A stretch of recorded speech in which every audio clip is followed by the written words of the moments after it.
Hello friends, Colton DeBiase here once again for the final Jennerstown race recap on championship night. It was a terrific night of racing which saw some great action as a lot of points battles heated up along the way. So you know what to do, let's get to the highlights. The evening started off with a different kind of ramping as motorcycles rounded the track for Armed Forces Appreciation Night to salute the brave men and women who fight for our freedom. After the heat races began at dusk, we had a full head of lights to begin the features, which started with the Farmers Union Co-op Chargers going 15 laps, with Dale Kimberly already clinching the title going into the race. However, it was Kyle Burkholder taking the lead after battling Kimberly door-to-door for a few turns.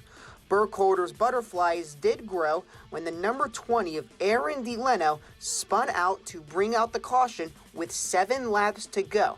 The restart was won by Burkholder, who tried the dash away from Kimberly.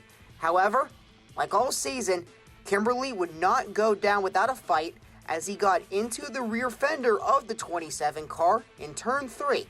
But Burkholder steered clear of the 22 as he would hold on for his first win of the season.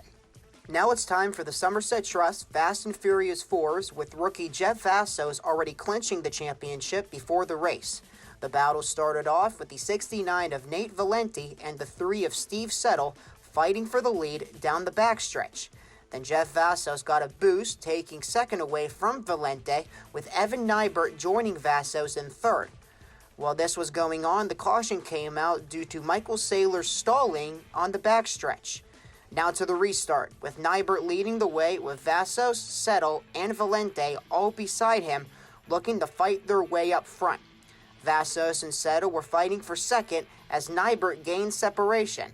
Vassos then took second, but Nybert already took a marginal lead as Vassos and Settle were battling for second. For the rest of the race, it was all number 7, as Evan Nybert grew his lead and held on for his 4th win of the season, with Vassos finishing in second.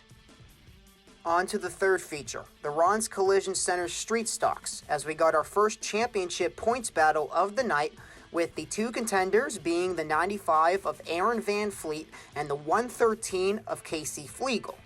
And before the race, the drivers ran a commemorative lap to honor Van Fleet's grandfather, Warren Penrod, who was an official at Jennerstown for over 30 years. Now, as the action got started, Casey Flegel jumped out to the early lead from the pole position. Van Fleet started the race in 12th, but he didn't waste any time attempting to get up front. Van Fleet tried to go 3 wide coming out of turn 2 with Scott Mitchell and Brent Biggerstaff, and Van Fleet took both spots away from converting into the front stretch to take third. However, Casey Flegel already gained a straightaway lead with Josh Kokenauer in second. Aaron Van Fleet didn't have enough time to run him down as Casey Flegel pinned his 6th win of the season and repeated as the street stock champion. Van Fleet was 10 points short and finished third in the race. There was trouble early in the Stoystown Auto Records Modifieds as the pole sitter Adam Kostelnik spun out going into turn 2 on lap number 1, taking 3-time 2020 modified winner RJ Delappy with him.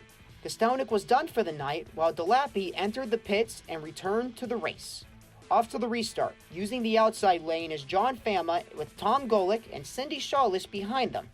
Then came flying down the track was Tom Golick in the 98. The most veteran driver in the field took the lead going into the front stretch and continued to add to it. The points leader, Anthony Aiello, was fighting his way through the field as he got to the bumper of Jason Bush trying to take third away. But as you can see, Golick was out enough to put an end to the race as he picked up his 2nd feature win on the season, with John Fama finishing a career best in second.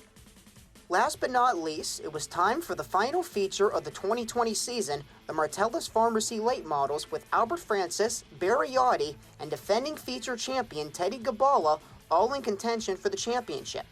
Barry Yachty started on the pole and took the lead in the 30-lap feature coming out of turn 2. Then the other 2 contenders, Teddy Gabala and Albert Francis, began to work their way through the field when the 89 of Paul Fest spun out to bring out the first caution of the night. The restart went smooth with Audi retaking the lead, but every driver's worst nightmare was right in front of them as the big one in turns 1 and 2 brought out another caution. 9 cars were involved in the wreck, but no one was injured and all 3 championship contenders made it through. On the second restart, Audi jumped out to another significant lead, while Teddy Gabala in the 3 and Albert Francis in the 33 fought desperately to get back up front. Then Gabala was working on taking second away from Jared Barclay. Nothing stuck on the inside for Gabala, so he went to the high side and finally got around him in turn 2 on lap 15. 4 laps later, it was the 33's turn to pass Barclay, as Francis got around him in the inside of turn 1.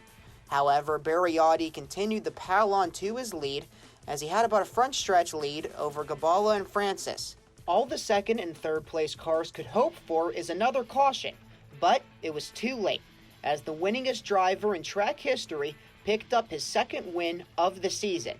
But it was the young gun of Albert Francis securing the championship over Audi by just 4 points in Francis's first year of competing at Jennerstown.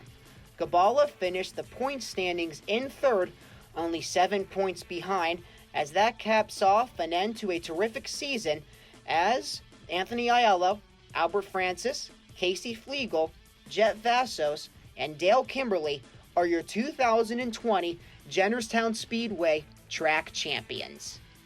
And from all of us at Jennerstown Speedway, from the fans to the drivers to the officials and the workers, we want to thank all of you for making the 2020 season a spectacular one. We wish you nothing but the best in the off season, and we hope to see you right back here in 2021.